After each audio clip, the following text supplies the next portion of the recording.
Hello guys. So management as a science. तो पहले यहाँ पर समझ लेने के लिए ज़रूरी जो है वो है साइंस क्या होता है।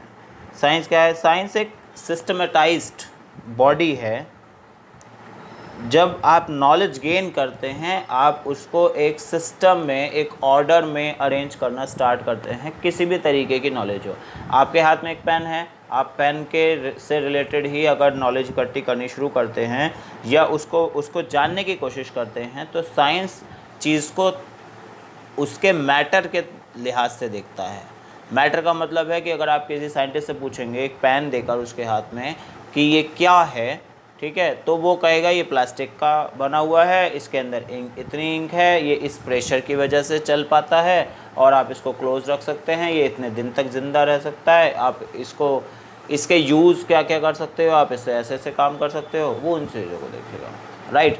आप एक फ्लावर एक साइंटिस्ट को देते हैं तो वो क्या करता है, वो उसके एक एक पार्ट को खोल के बता देगा कि ये वाला पार्ट ऐसा होता है, इसलिए ऐसा, ये इसलिए ऐसा इतना बड़ा बन पाया है, ये ऐसा प्लांट पे लगता है, इसका कलर इसलिए है, इसमें से स्मेल क्यों आती है, ये आगे और जनरेट कैसे हो सकता है, ये सब कुछ, इसका पॉलिनेशन, जो भी सब कुछ वो आपको खोल के बता देगा। वो साइंस है।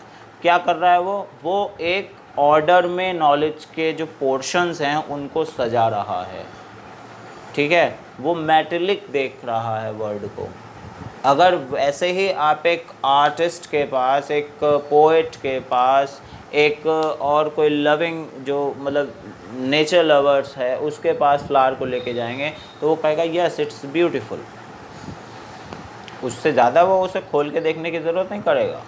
उसको पता है कि हाँ सब कुछ होगा अंदर जो भी कुछ है, लेकिन बेसिकली क्या है कि ये देखने में अच्छा लग रहा है, बात ख़त्म हो गई। यहाँ पर जब हम साइंस की बात कर रहे हैं मैनेजमेंट की, तो वो भी सिस्टमैटिक नॉलेज पर डिपेंड है कि एक मैनेजर साइंस की तरह से मैनेजमेंट को देखे, माने उसके पास एक नॉलेज सिस्टमेटाइज्ड हो, उसके पास प्रिंसिपल्स हों कुछ जिस पर वो एक्सपेरिमेंट कर सके, जिन पर वो आगे चल सके, जो पहले लोगों ने प्रिंसिपल्स बनाए हैं उनसे आगे वो उन प्रिंसिपल्स को यूज़ कर सके या उनमें थोड़ा बहुत वेरिएशन कर सके या अपने नए प्रिंसिपल्स बना सके, है ना।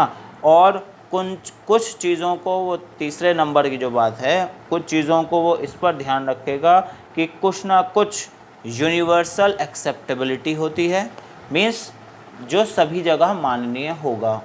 तो मैनेजमेंट में भी आप इसी तरह से देखते हैं कि कौन कौन सी तीन बातें हैं। पहली चीज़ हो गई कि वो उसके पास एक सिस्टमेटाइज्ड बॉडी ऑफ नॉलेज हो, ठीक है, वो उसी तरह से काम करेगा। दूसरे नंबर पे प्रिंसिपल बेस्ड होना चाहिए, उसका एक्सपेरिमेंटेशन जो भी है वो प्रिंसिपल बेस्ड होगा। और यूनिवर्सल वैलिडिटी या एक्सेप्टेबिलिटी उसके पास होगी, तभी वो मैनेजमेंट को एज अ साइंस देख पाता है या हम देख पाते हैं। मतलब कि अगर ऐसा है तो हम मैनेजमेंट को एक साइंस कह पाते हैं, मतलब ये है कहने का।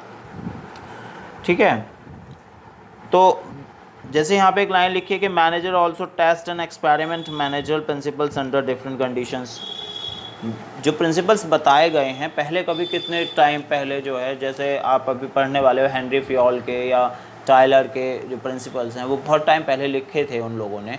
उनकी जगह पर भी और प्रिंसिपल्स भी आ गए हैं, सिर्फ वही 14 और 4-5 जो हैं उनको यूज़ नहीं किया जाता। और भी चीज़ें आ गई हैं, मार्केट इतना बदल रहा है लगातार, पब्लिक अलग हो गई है, उसके डिमांड्स अलग हो गई हैं, उसके लोगों के काम करने के तरीके अलग हो गए हैं, एम्प्लॉयज़ की जो रिक्वायरमेंट्स हैं वो बदल गई हैं, बहुत सारी चीज़ें चेंजिंग हैं। ठीक है, तो साइंस के जो, अगर साइंटिफिकली अगर आपने प्रिंसिपल्स बनाए थे उस टाइम पर भी, तो उनमें थोड़े बहुत चेंजेस आ सकते हैं। इसलिए एक मैनेजर को टेस्ट करते रहना बहुत ज़्यादा ज़रूरी है।